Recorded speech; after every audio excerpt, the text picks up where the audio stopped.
আসসালামু আলাইকুম দর্শকগণ, দৈনন্দিন রান্নাবান্নায় সবাইকে স্বাগতম। আশা রাখছি সবাই অনেক অনেক ভালো আছেন, সুস্থ আছেন। দর্শকগণ, বেশ কিছুদিন আগে মানে গত সিজনে আপনাদের সাথে একটি চাঁদপুরের ঐতিহ্যবাহী ট্র্যাডিশনালি যে কাঁঠালের নিরামিষটা তৈরি করা হয়, একদম অথেন্টিক উপায়ে তৈরি করে দেখিয়েছিলাম।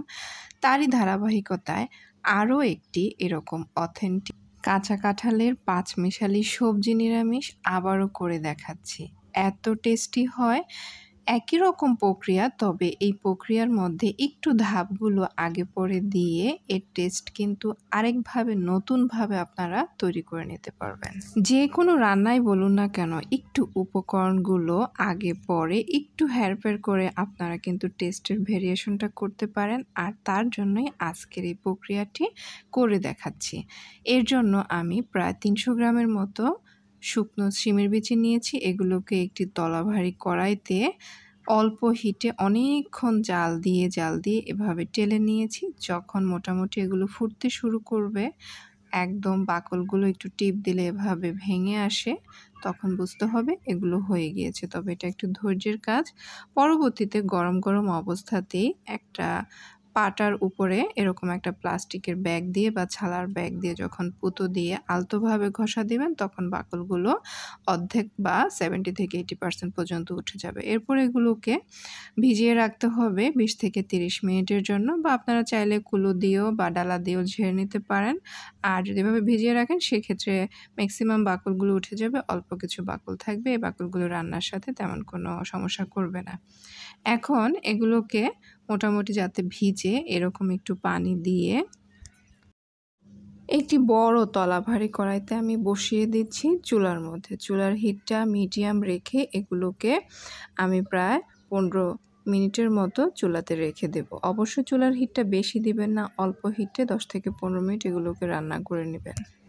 আর এই শিমের বিচিগুলোকে আমি কিন্তু আগেই একটু পানিতে ভিজিয়ে রেখেছিলাম, এতে করে বাকলটা ছাড়ানো খুব সহজ হয়েছে। আর এখানে আমি কিছু পাঁচমিশালি সবজি কেটে নিয়েছি। ডাঁটা, গাজর, পেঁপে, পটল, মিষ্টি আলু, চিচিঙ্গা, আলু, ডাঁটা, বরবটি, কলা, টমেটো, মিষ্টি কুমড়া নিয়েছি, পুঁই শাক নিয়েছি। আপনারা এখানে যে কোনো তরিতরকারি নিতে পারেন, তবে যে তরিতরকারিগুলো একটু শক্ত এগুলোকে একটু ছোট করে কেটে নিয়েছি। আর যেগুলো একটু নরম হয় এগুলোকে একটু বড় বড় করে 1.5 ইঞ্চির মতো করে কেটে নিয়েছি। এই যে চিচিঙ্গাগুলো এগুলো সফট, এগুলো কিন্তু অনেকটা বড় করে কেটেছি। সেক্ষেত্রে ডাঁটা, আলু, পেঁপে এগুলোকে একটু ছোট করে কেটে নিয়েছি। তরিতরকারির এখানে কোনো রেস্ট্রিকশন নেই, যে কোনো সবজি দিতে পারেন। আমি কিন্তু ওই রেসিপিটাতে আরও অনেক সবজি যোগ করেছিলাম পাশাপাশি। এই নিরামিষটাতে সবজির তেমন কোনো পরিমাপেরও এখানে কোনো ধরাবাঁধা নিয়ম নেই। আমি এখানে যেসব সবজি নিয়েছি তা হাতের 2 কোষ দিয়ে এরকম ধরলে 1 কোষ হবে এরকম নিয়েছি। আর কিছু মুগ ডাল নিয়েছি 1 কাপ পরিমাণ।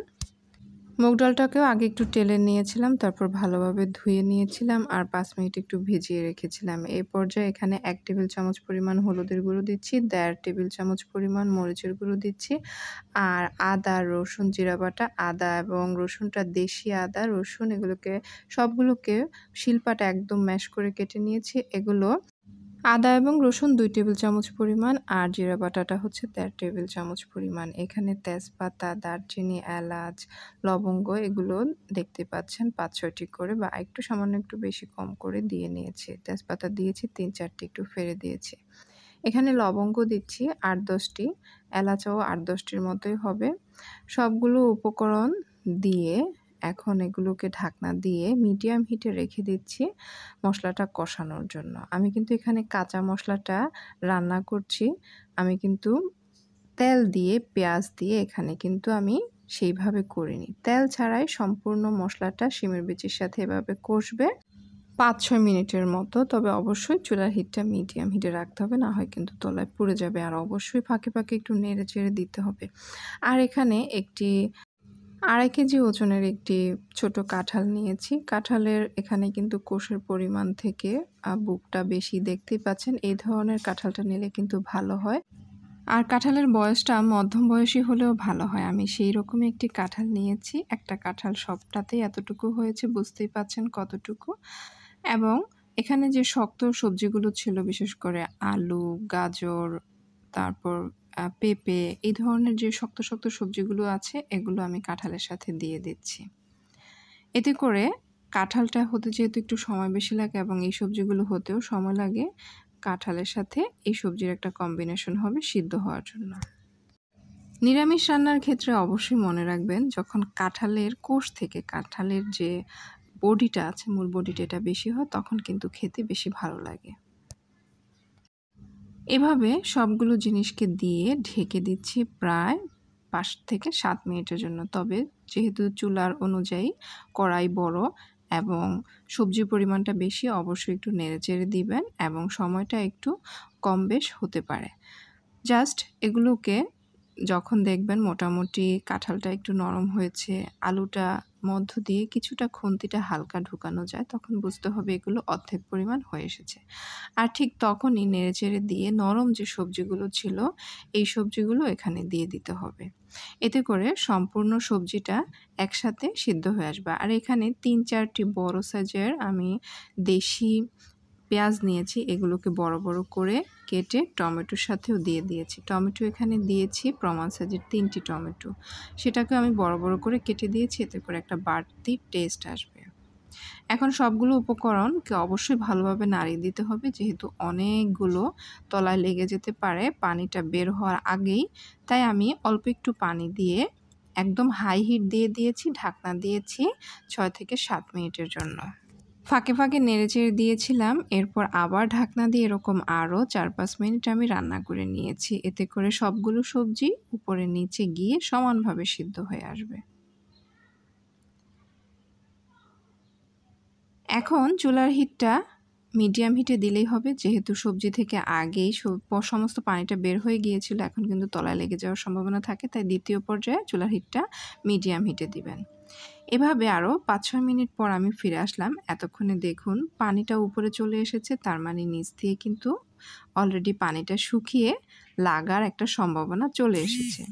এ পর্যায়ে একটু পরপর ১ মিনিট পরপর একটু তলায় আস্তে আস্তে নেড়েচেড়ে দিতে হবে। আর দেখা যাচ্ছে সবগুলো সবজি প্রায় সিদ্ধ হয়ে এসেছে। এখন মিডিয়াম হিটে আরও ১ থেকে ১.৫ মিনিট পর আমি ফিরে আসলাম। এভাবে যতক্ষণ পর্যন্ত সবজিগুলো মোটামুটি সিদ্ধ হয়, আড়া-ভাঙা হয় ততক্ষণ রান্না করতে হবে।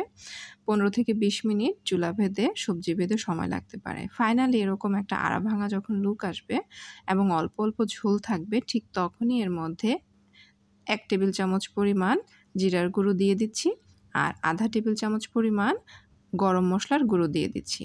দিয়ে একদম লো হিটে দমে রেখে দিচ্ছি আরও ২ থেকে ৩ মিনিটের জন্য। এই ফাঁকে আমি ফোড়নটা রেডি করে নিচ্ছি। এখানে প্রায় ৫ থেকে ৬ টেবিল চামচ পরিমাণ সরিষার তেল নিয়েছি। পরিমাণ কিন্তু অনেক, তাই তেলটা বেশি লাগছে। আর এখানে ২ মুঠো দেশি পেঁয়াজ কুচি দিয়েছি, ১ মুঠো রসুনের কুচি দিয়েছি। রসুনের কুচিটা এখানে ইন্ডিয়ান যে রসুনটা আছে তা একদম চিকন চিকন করে কুচি করে নিয়েছি। এ পর্যায়ে ঢাকনাটা উঠিয়ে দেখছি তরকারির ঝোলটা আর তরকারিটা একদম মাখা মাখা হয়ে গিয়েছে। এ পর্যায়ে চুলার হিটটা একটু কমিয়ে দিয়ে যে ফোড়নটা আছে সেই ফোড়নটা দিয়ে দিচ্ছি। এই ফোড়নটা দেওয়ার সাথে সাথে যে সেট করে ওঠে তখনই একটা সুন্দর, এত সুন্দর একটা ফ্লেভার নাকে আসে, এটা কিন্তু কাছে না থাকলে ফিল করা যায় না। আর এই ফোড়নটা দেওয়ার সাথে সাথে কেন যেন সবজির কালারটাই চেঞ্জ হয়ে যায় এবং খেতেও কিন্তু দারুণভাবে স্বাদটা পাল্টে যায়।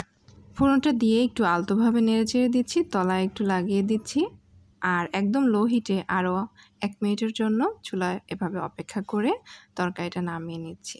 এরকম যখন সবজিগুলো আড়া-ভাঙা হবে, আস্ত থাকবে কিছু, কিছু গালা হবে এবং চারপাশে একটু লেটলেটে ঝোল থাকবে, থকথকে ঝোল থাকবে, তখনই কিন্তু বুঝতে হবে একদম নামানোর জন্য রেডি হয়ে গিয়েছে। এরকম গায়ে মাখা মাখা একটু যখন ঝোল রাখবেন তখনই কিন্তু পরবর্তীতে যখন ঠান্ডা হবে তখন খেতে গিয়ে একদম গায়ে গায়ে ঝোলটা লেগে থাকবে। আর যদি এখনই শুকিয়ে ফেলেন তখন কিন্তু পরবর্তীতে আরও বেশি শুকনো হবে। অবশ্য যার যার টেস্ট অনুযায়ী আপনারা বাসায় ঝোলটা রাখবেন। গরম ভাতের সাথে রুটি বা পরোটার সাথে খুব ভালো লাগে এই নিরামিষটি, তবে পরবর্তী দিন যখন এটা আরও শুকিয়ে নেবেন তখন কিন্তু খেতে আরও বেশি টেস্টি লাগবে। তাহলে দর্শকগণ, আমার রেসিপিটি ভালো লেগে থাকলে চ্যানেলটি সাবস্ক্রাইব করবেন, ভিডিওটিতে লাইক কমেন্ট শেয়ার করবেন, পরবর্তী ভিডিও পাওয়ার জন্য নোটিফিকেশন বাটনে ক্লিক করে রাখবেন। সে পর্যন্ত ভালো থাকুন, ধন্যবাদ।